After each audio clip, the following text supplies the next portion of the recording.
Welcome back in. Hazy, aka Mama G here, co-creator, along with, as I always say, the prime creator of Fiercely Fulfilled Feminine, where I help starseeds to heal sexual trauma, reclaim their power, and experience true fulfillment through what I call the Sacred Sexuality Reclamation Method. Now, today I would like to talk about pelvic health, the pelvic area, and why good health in this area supports manifestation and overall well-being. So essentially, I'm going to guide you I'm going to talk about how energy can become frozen here due to sexual trauma in particular, and how to go about melting that energy. So I'm going to start with talking a little bit about the sacral chakra, give you a little bit of background information. Obviously, when you think of the sacral chakra, you're thinking of Shakti energy. You're thinking of that area just beneath the navel where the reproductive organs are found. So you're thinking about sexuality and sensuality. And if you are, you're right on point, because that's what we're all about here. And then I'm going to talk about how the energy becomes frozen or blocked, how it affects the overall well-being and your ability to manifest, and why access to this energy is so critical to what I just mentioned, and how to begin. And actually, how do we go about beginning to melt this frozen energy so you access it and you begin to not only access your sexual energy, your vital life force energy, your creative force energy, but you also have the ability to begin to harness and expand it. Okay. So the first thing is the access. So let's get right to it.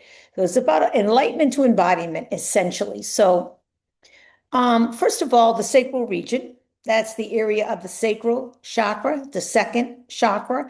So if you take four fingers and you take that beneath your navel, you're pretty much arriving at the sacral chakra. It's pretty much that lower end there. It's the pelvic region, it's the lower abdomen, it's the bladder, it's the kidneys, it's all of your reproductive organs, and it does include the lower large intestines, like I said, the lower abdomen.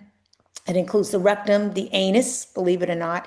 And of course, that's going to include the pelvis itself, the bones, the sacrum, okay, the ilium, and everything that's involved with that. It's also linked to the lymphatic and circulatory systems because it has got a water element. So that's really, really important, because when we think of the lymphatic system and the circulatory systems, we think of fluid, we think of flow.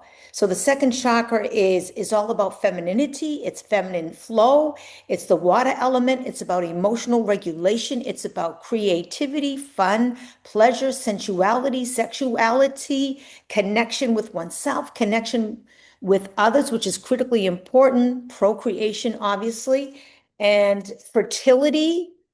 And it's the chakra where it's about feeling. So the root chakra is I am, that's foundation, stability, security, whereas the root chakra starts to open things up, and that's about I feel. I feel is the sacral chakra, often associated with the color orange. So it's because it's linked right there above with the solar chakra. We often think of Shakti energy with kind of like that fire energy, okay, because there is that connection there. However, the sacral chakra is connected to the water element and fluidity and flow and femininity, as I've already said. So let me just see where we are here. If I included all of that. I believe I did. Yes, yes, yes. Also, we can include the lower back and the sacrum. So if you're experiencing any lower back pain, that is connected to the sacral chakra and could very well be connected to any sexual trauma that you may have experienced. Okay, so let's see. Intuition, joy. Let me mention lightheartedness, playfulness. That's all part of the second chakra. In fact, the second chakra is the womb of creation. It's the cradle of creation. Everything stems from there. And it's also the first portal of transmutation. So the problem is when, first of all, sexual trauma clearly tends to freeze energy. And I'm not going to go into how that happens. That's a whole nother video. It freezes energy in that region. And whenever there's frozen energy, it's not flowing and it's blocked, and you don't have full access to the functions that chakra serves and all the organs and systems related to that chakra. Okay, so we're talking about creation. This is where babies are literally birthed. Okay, you have the cervix portal where you're literally bringing life, matter from spirit, the infinite into the finite, the spiritual into the physical. So manifestation is bringing spirit into form, into matter. So it's a really important area. So let's see here. Where am I here? Okay. Obviously, if you're not able to access that, you're not going to necessarily express or create to your full potential in whatever way that might be, because it's also where projects and dreams are birthed. Everything is birthed here, whether it's a project, a dream, a baby, a relationship, all of it is created in the sacral chakra, and then it expressed, through the mouth and in other ways. In fact, intentions start here. However, they don't become rooted unless they can get down into those lower chakras. Okay, they've got to come together. So clearly, it's going to be a problem not only with health but with manifestation. Manifestation is directly connected to the sacral chakra. We're talking about fertilization, gestation, manifestation. Again, it's the womb of creation. Everything is birthed from here. In fact, when you release the pelvic area, you literally, because everything starts there, you release life. This is a woman the founder of ecstatic dance, I believe, named Gabrielle Roth. This is where I got the quote from. Okay, so hold on. Vital feminine. I already mentioned that vocal pleasure. Okay, let me move on here. Okay. Okay, I already mentioned it's where creation happens. Okay, so you don't create with thoughts of the mind alone. Again, I mentioned the intentions need to come down and become rooted. Except what happens is literally, and this happens very often, it's like the lower chakras become blocked off. In fact, one of the common echoes of sexual trauma is anxiety, and it tends to lend itself to shallow breathing. So the breath never seems to get below into the lower chakras. So it's like chest breathing, which is not healthy breathing, by the way. What needs to happen, and that's where I'm going to get to how do we resolve all of this. Okay. So the when you have the frozen energy, it's kind of like you have these thought seeds and you're placing them onto parched, dry ground that it's not being nourished, as opposed to when it's unfrozen and melted and the energy is flowing, it's like rich, fertile soil. Okay, so that brings us right into, well, what do we do about it? What do we do about it? Because I know that you may be great at manifesting, and yet you're not really manifesting to the potential that you're able. You might be manifesting abundance and all kinds of cool, fun things, but you might not necessarily be manifesting abundance where you are directly receiving or earning finances and money for your services and your gifts and your talents and your abilities. That's a real, real biggie when it comes to sexual trauma. And this is exactly why what I'm sharing today. So I also meant to mention that the sacral chakra is also associated with abundance. Okay. So yeah, we want to address that so that you all can manifest everything that you desire, including financial abundance, prosperity, true fulfillment, the best ultimate relationship in your life, best health, peak health, all of it and anything and around and above. And full expression with your authentic voice, and where you're able to cultivate healthy pleasure. So let's see, because the soul is rooted in the body like sap in a tree. So we want to address the soul. Let's get out of the head and the mind, the intellect. Let's get right into the female bodies, the body's wisdom. So how do you begin to unlock this frozen energy? Well, first of all, this vital life force energy is your sexual energy that's been hijacked. So it's time to get it back. So it's pretty much, to me, it's one in this. There is a little bit of a slight difference because you can take, you essentially take sexual energy and it becomes transmuted into vital life force energy. So they're not exactly one and the same, but I'm not going to get into that today as far as how to do that. but there is a transmutation that takes place. And the first portal of transmutation, as I mentioned, is in this pelvic region. So it is critically important that you have access, full access to this region, and that's completely melted in flow, and so that it becomes magnetic. Okay, so number one, you might have guessed, conscious breathing. Your breath is your life. Okay, so if you can take it from chest breathing, where you are consciously breathing, first of all, through the nose, because you actually have heat and you have cilia to kind of, what's the word, to catch, or it's like a filter. All these cilia in the nose act like filters so that the air that comes in is already warmed closer to your body, to match your body's temperature, and it's filtered and it's clean. So that's why nose breathing is, in most instances, preferred. There is also some breathing techniques that do involve the mouth. So I just want to state that first of all. So you would breathe on it. When you breathe on it, put one, I always like to go with the left feminine side, heart, okay? Put one hand, but it doesn't matter, one hand on the abdomen and one hand on the heart. This is called diaphragmatic breathing or belly breathing. You want that air when you inhale. So when you inhale, your belly should expand. So consciously see if you can get that belly to expand. You should feel it expand. And if you're inhaling deeply, then that air and that breath is going to reach the belly, the lower abdomen. It's going to get all the way in there. It means it's going to get down into that sacral chakra region. That's called belly breathing. So your breath becomes like a bellows. So you have thought seeds that you'd like fertilized. And that air, just like, it's like the fire of like fertility and excitement and passion and birthing projects and dreams. Then you've got that air to add oxygen, like a bellows to help that fertilization process, then the gestation, then the full manifestation. Okay, so first of all, belly breathing, conscious breathing. In fact, I do a lot of that in the different programs that I offer. Breathing is a critical part of what I share with others, because without breath, without conscious breathing, it's kind of a waste to kind of use some other tools and techniques until you can get that conscious breathing down. Oops, excuse me, I'm popping here.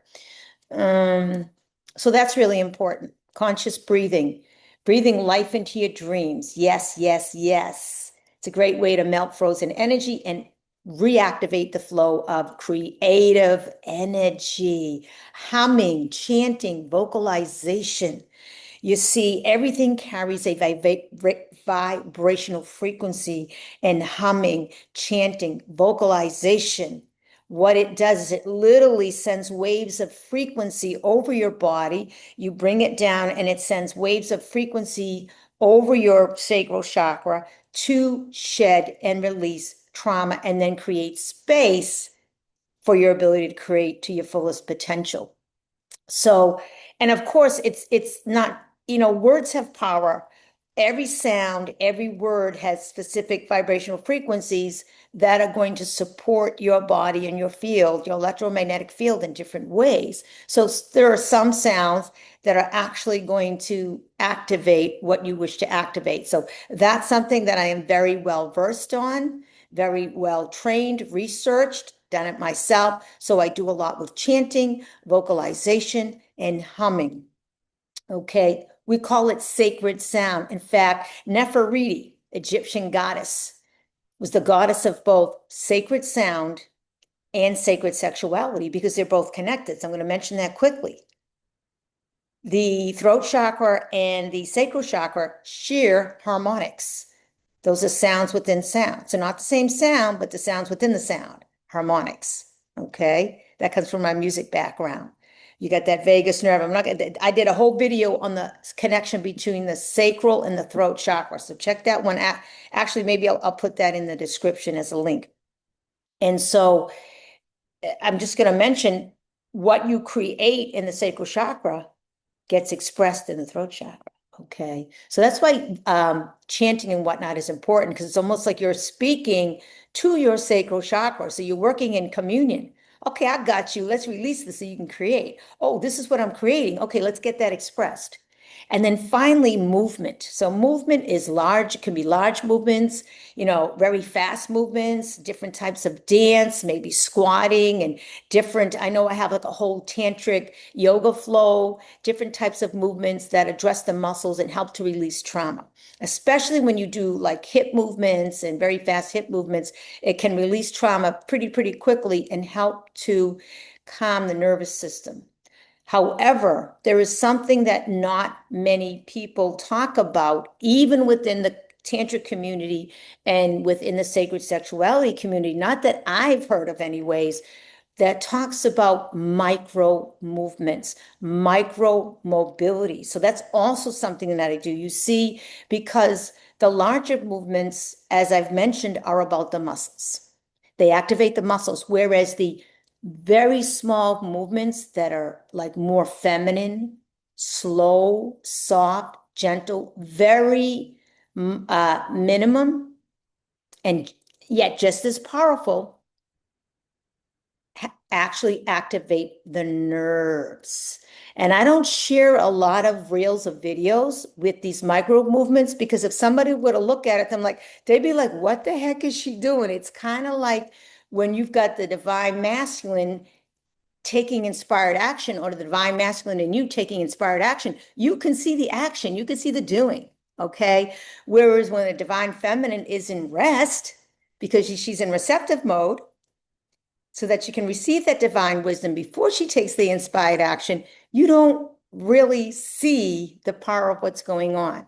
So those are micro movements, okay? So that pelvic region is critically important. In fact, if you think about it, you've got the ilium, you've got the sacrum, and it actually looks like a cradle, the cradle of creation.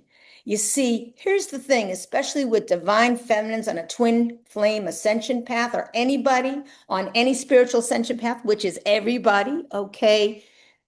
You tend to start with enlightenment, spiritual enlightenment. So you're very much in the upper chakras and dealing a lot with heart healing and healing unresolved grief related to the heart, and tapping in intuitively and tapping into the third eye and connecting to spirit. Here's the deal though.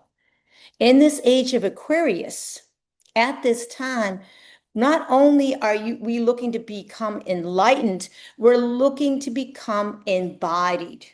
So that's what I'm here to do, is to help you to embody your growth, your spiritual growth, so that you can bring heaven to earth.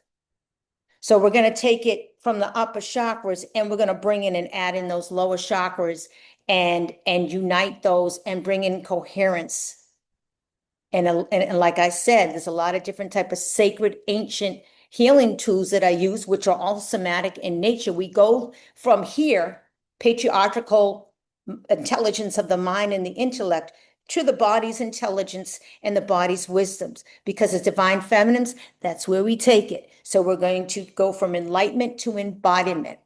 And so if you deeply desire to tap in with a focus on that sacral energy and that pelvic area, to melt that frozen energy so you can get that flow back, feel increased vital life force energy, more abundance, be able to manifest with greater ease and facility, and just to feel more passion, more pleasure, more sensuality, to be able to tap back in and cultivate healthy pleasure, at least to begin to do that, then I highly encourage you to sign up for a free 5-day masterclass coming up next month, beginning on December 8th, the Feast of the Immaculate Conception. Imagine that one, powerful, where I help you to awaken the goddess within by doing, as I said, tapping into your sacral energy. So I'm going to include that link in the description. I ask you to like, comment, share, subscribe, because when we share, because we care,